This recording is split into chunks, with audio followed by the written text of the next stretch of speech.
So you got to kind of understand each. You got to go through TCP. You got to understand TCP IP, and you got to understand each of the services and that run on TCP, like SMB or those are the basics. You know, HTTP, SMB.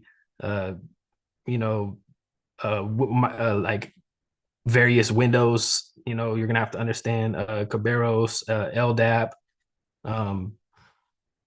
definitely, which kind of start kind of jumping into the more complicated, because Windows authentication, it was a hard concept for me to grasp initially, but it can be done. You just got to be persistent with it. SSH, yeah, I mean, definitely you're gonna come across a lot of SSH vulnerabilities. I think we're gonna run across that here, I believe. Did it kill my scans? Damn, really? Ah, man, I wish I was better prepared, but I had a report due last night because I'm taking the holiday off, so I had to prepare for Thanksgiving. So I had two things I was doing last night. Apologies for that, but let's just talk about the labs. So did I answer your question?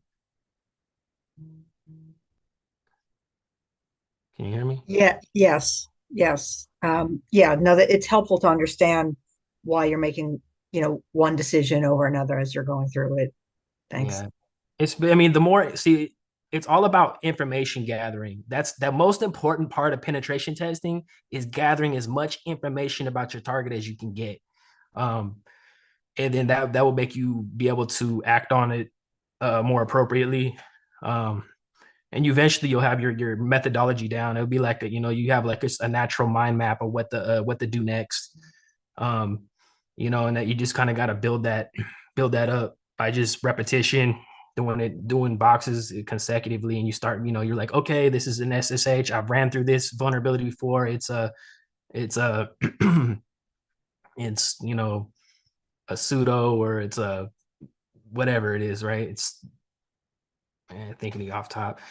I've been so stuck lately in web applications that the last couple months that I'm not even, like, my mind is not in network right now. So I'm trying to shift gears, and No, Justin, I was going to just say, it's completely fine because people have done this lab. Maybe you can talk about your web app setup and, like, how you go about doing web app pen testing. Absolutely. So recently, I've been just doing a lot of web application assessments, and more in regards to the external perimeter stuff. I'm just looking for any cracks, and that's kind of the most the company will be more valuable to the company if you make sure that there's no gaps in the external perimeter of your enterprise, because that would be bad. So that being said, I've been doing a lot of that lately. I've been enumerating admin panels and logins, and just making sure that their authentication, brute forcing their, not necessarily brute forcing, because I mean it's I want to say testing their policies for their authentication portals, making sure that they're using the correct headers, that they're using the correct methods, or they're using the appropriate authentication mechanisms to that can't be circumvented by a bad actor. And that's kind of where I've been at. And then what else we've been doing lately? So maybe what tool set do you use for your web app? Do you use like BERT Suite? Pro would be the biggest one, right? That would be my go-to. I have a BERT Pro license. Do you have something on your machine which you can show to? Oh yeah, absolutely. Let me well, I have to load it up, but we can do that. Yeah. The reason I say is because what you're really seeing is his kind of tool chain, and this is like this is something you don't learn. This is the tricks of the trade, and it takes a fair bit to kind of find your tool set for But with someone like Justen, who's spent a long time doing this with clients and doing it professionally, you see a very mature tool chain, right? Like a lot of people would basically kind of tell you, try try Burpsuit community, try like these plugin, that plugin, but like you end up wasting a fair bit of time. It's not wasting, you're learning as well. But also starting with a tool chain, which people like Justin have, is a great way to kind of hack or cut short your learning curve, right? Okay. Yeah, absolutely. I mean, the tools are everything, and I mean, yeah, you can sit here and do manual tests all day, but I mean, it's really when you're have time constraints, you want to utilize. I mean, you want to try to automate as much possible, to be honest. And tools like Burp, update. I'm not going to update today. Will kind of point you in the right direction of where something might look, and you can kind of just validate if that was a false positive or if that was actual uh a confident finding. um so yeah, I mean, Burp, we're looking at vulnerable website, these are examples. So yeah, I mean, Burp, you can this thing is like the Swiss Army knife of web application testing, because you can do automated scanning where it can kind of just uh, run a bunch of requests. You can even have it doing fuzzing. You can have it doing brute force. You can run, password attacks. You can basically you're man in the middle in a web application where you're in your proxying, so you're capturing the packet in transit and you're able to relay it back over to the application. uh, and that being said, I mean, you can really tamper with the request. Let me see if I see. This is an old version of Burp because I can't. Oh, here we go. We got the browser. Here, OS does not support Burp browser. Okay. Okay, that failed. Yeah. I see someone asked the question in regards to, is that what something they would be able to detect? Uh, It depends on if you're running it externally and you're pointing it at public facing infrastructure. Possibly it would attack. A lot of that's not even going to be seen as problematic.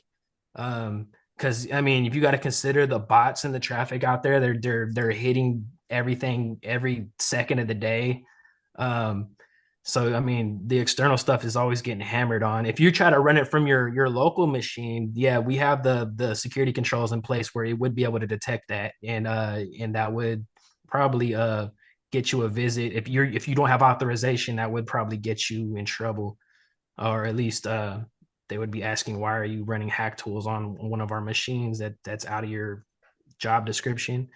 Um, if that's if that answered your question. Yeah. An example of an alert. There's a lot of different alerts. It's either you're interested in the blue team side of the house. So yeah, everything from like so I work for a corporate enterprise, so we're global. So I mean, we got alerts like impossible travel, where if somebody's logging in from an IP address that's not, or they're everyone has their fingerprint. So if something's kind of off about their fingerprint, like they're logging in from a region, almost immediately, like let's say they logged in and they were in San Jose, then like an hour later they're logging in from Florida. That's gonna alert you for an impossible travel. So you kind of got to go to the user and validate if that was really, usually it's a VPN or something like that. That's the cause of that. But there's always that scenario where you're gonna, because I mean, I have been involved in various incident response where you have an actual live actor that was able to compromise a box. I mean, I had a buddy on mine on a call, and he's sitting there having a conversation with a threat actor, thinking he's talking to the employee, and it happened. That was a long time ago. We've upskilled our maturity, but I mean, definitely it happens. So, and then I mean, that's just one alert. There's all kinds of them. I can't you know, um, those are the more general basic ones when you're at the tier one, and then you start getting into more like Active Directory type alerts where there's, you know, golden, you know, pass the ticket, or you know, somebody uh try to invoke a Kerberos ticket, or yeah. So it's a lot of things. I haven't been working in that in a couple years either. So I haven't done blue teaming. So I'm not in the mind state. But I got pretty busy. I was actually the on call. So I was like fielding calls at like 2 o'clock, 3 o'clock in the morning. I was the first responder before I had to hand it off to the instant response team. And I was able to pretty much I was pretty good at it. You know, just making sure that was this an actual is, you know, before I start waking up people, you know, is this actually something worth waking up everybody about, you know?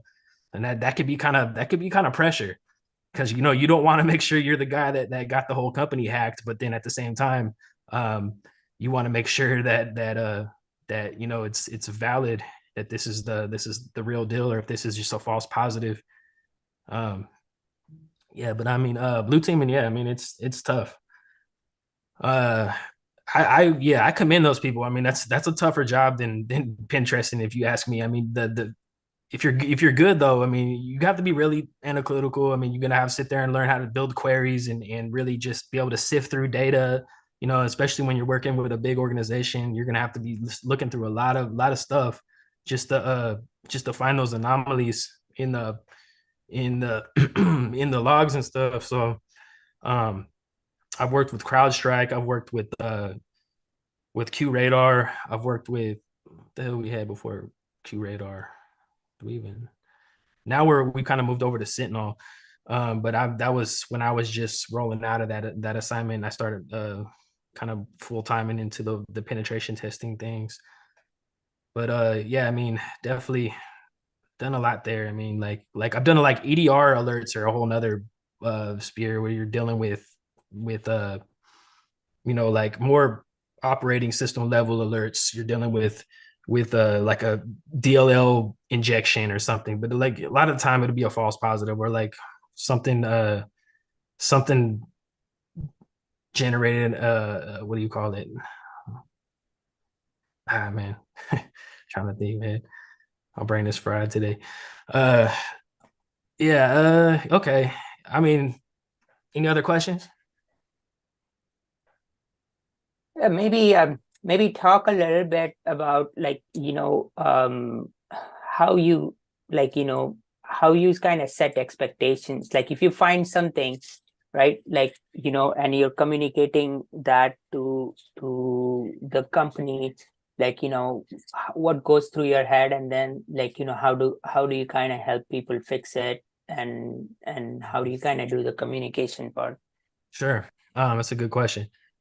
So evidence, making sure that you have all your facts straight, make sure that you have, you know, solid foundation before you're going to go to these people and explain to them, you know, that they need to fix something or something's wrong. Definitely that's the most important part. But then once you get through that part, you know, the communication, you have to be just you know, just work with them, be, you know, be friendly, that know that you know, we all work for the same company. We're not trying to make your job harder.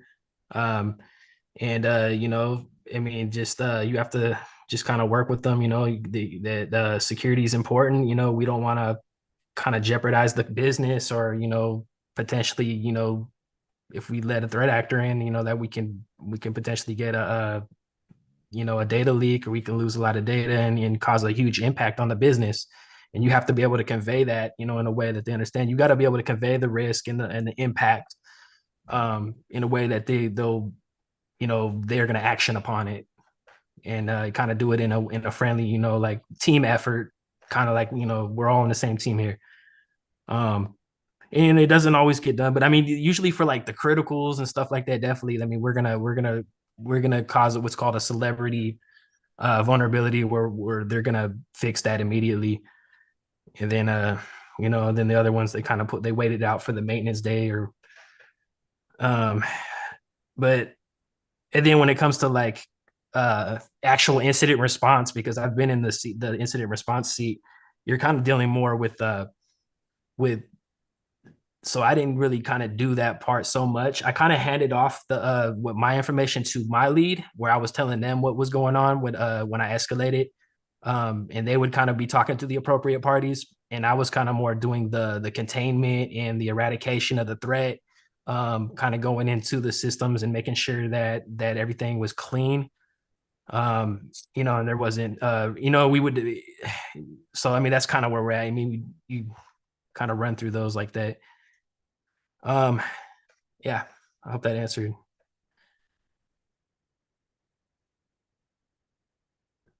Any other questions? Do we have time? Yeah, we got 10:23.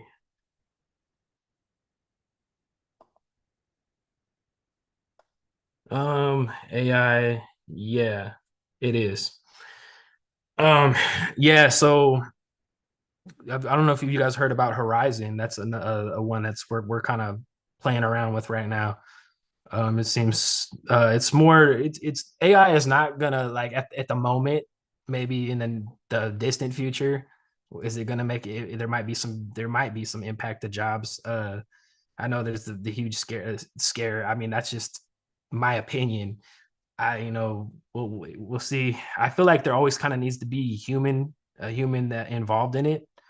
Um, Most definitely, but I feel like AI can kind of help automate a lot of the redundancy and kind of help us out with the with the heavy lifting of things, and we can kind of just focus more on the problematic areas instead of like having to sit there and break your back trying to write out or trying to just identify. So the new AI that we've been kind of using is kind of does the discovery, and it kind of does the vulnerability and the enumeration, and it kind of points us in the general direction. And then we can kind of push a button and we can say, like, okay, now that you see this, go ahead and run this CVE against it. And then, we can kind of give it out a kind of provide it with an attack chain that it'll maybe drop an agent on the device in an attempt to exploit, and beacon back to one of our C2, stuff like that. Uh, yeah. But AI, yeah, AI is definitely going to be, it's something I would get familiar with. Just put it like that. Get familiar with AI, because it's going to be very, uh, it's gonna come up a lot. I mean, actually, we're actually coming up here pretty soon. We're going to be doing actually a penetration assessment of our own AI. So that should be interesting. We're going to be kind of more focused on parameter injection or prompt injection, excuse me, and end up in that kind of realm. So I mean, there's two ways to attack AI. I mean, it's prompt, and then you can actually attack the web application itself, and then also you can hit the AI API. And so there's that's going to be coming up here. And if you're interested in getting into this field, I mean, that's probably going to be it for an AI specialist. Or for a penetration tester with an AI specialty. That might be an invaluable skill. Yeah. I use a few AIs. But I mean, obviously the most recognizable is ChatGPT. I also, for my notes, I use Notion AI. But I can't use that at my company, but I use it for my own personal projects. Uh, but yeah, I mean, ChatGPT kind of does most of the basic stuff. I've been able to manipulate it enough to get it to do what I need it to do. Still, besides the filtering, there's various things to consider when messing with ChatGPT. But it's something it's fun to play around with and get it to do things. Even to this day, they've come a long way on being able to prevent that kind of stuff. But I mean, it's still a fairly new thing. So yeah, I mean, if you want to start out, I would say Chat GPT. And then if you want to even take it beyond, if you're more like going down, if you're more of like a sec dev, or you're like a somebody in a developer sphere, I would gonna go with learning the APIs and the libraries behind Chat GPT. and you know, playing around with Python and kind of just you know, generating whatever you want to do. I know people that make Discord bots and make all kinds of cool stuff that with the AI. Does that answer your question?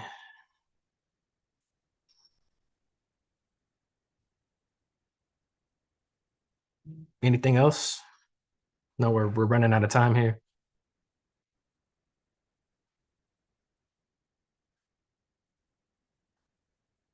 Oh, I can't hear you. You're muted. I was going to say sorry. No, this is great. Thank you so much, Justin. I was going to ask you I did share your LinkedIn, but like if people need to get in touch with you, what's the best way or what? I don't want you to get inundated with email and requests either. Yeah. What's your preference?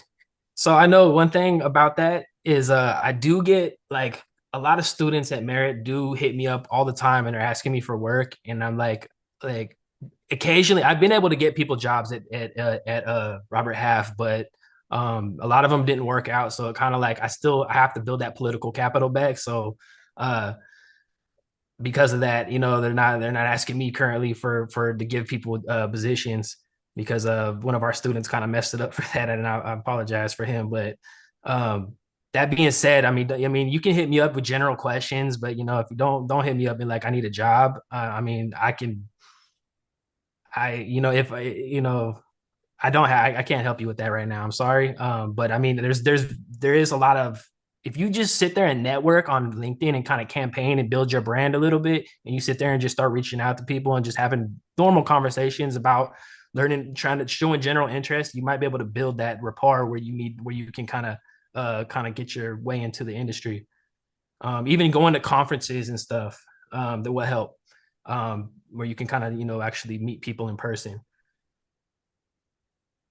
Yeah, but please, you can add me on LinkedIn, and feel free to hit me up. And I think if they are adding you on LinkedIn, your LinkedIn kind of asks for email. As for email, So I think you probably have it set up that only people you know can request. Oh, sorry, I didn't know that. So you want me to put my email down here? Yeah, for the LinkedIn. It's fine. All right, guys, don't go on a spamming campaign on me. I need this mailbox. Okay, I seen it, but it's not letting me. Ooh, why is it? Oh, it's trying to go to a specific person. Okay, so yeah, you can hit me up in my Gmail, and yeah. Well, don't hit me up on my Gmail. Hit me up on LinkedIn, and then also Discord. I need to get back into the Merritt College Discord. Are you guys still utilizing that? Yeah, we are on the Discord. If you message me, I'll make sure you get added on. That'll be great to have you on it. Let's do that. So yeah, maybe is Noah still getting involved? I know a few people that said they're still around and they're still kind of helping out. I haven't heard of Noah, or I haven't seen Noah being active. But you know, in the on the Discord side of things, let me see who is it. Yeah, it's James. I don't know, James. Noah was helping. Oh, Noah was helping during the NCL with a tutoring session. Yeah, he mentioned that. He mentioned that to me. Yeah, I seen him a couple months ago. That's good. Yeah, I would like to. Yeah, same thing. I would like to like jump on an NCL and kind of be a coach or something. I know it might be almost against the rules. I don't know how that goes nowadays. I know we got in trouble for sharing stuff, but I think for the initial training before the actual whatever you call it, the CTF is active. You can actually for the gym and stuff. So maybe we can go over a few things. Yeah, I miss NCO. I really enjoy doing those. I mean, it's very versatile, but they're fun to do. But yeah, I mean, we're over time. So, anything else? No, this is great. Thank you so much, Justin. Yeah, absolutely.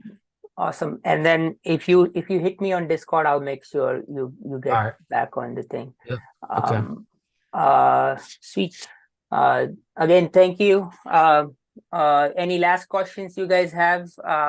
But take a moment, even if you send a note to Justin to thank him, and definitely don't hit him up for a job, but hit him up like if you need to, like, learn any new tool or like Absolutely. yeah. Even when we get on Discord, if you guys are actually interested in doing some boxes together, I was kind of thinking about getting a group back together, because a few people hit me up about that recently, that they want to kind of get a consecutive, like maybe once a week thing going, where we can kind of just do a box a week or something.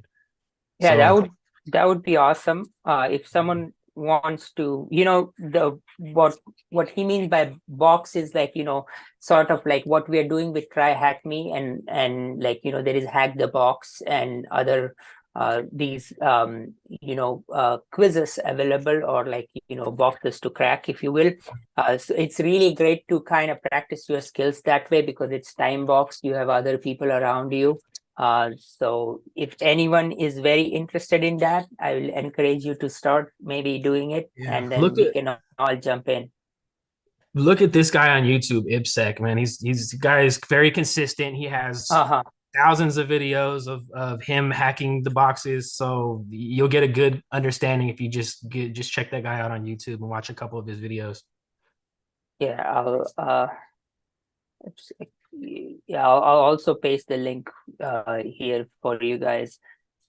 Yeah, this is the guy. Yeah, I like his consistency. The guy's he's always on it. Every time a box gets released, he has a video, and he's been doing it for years, and he's good.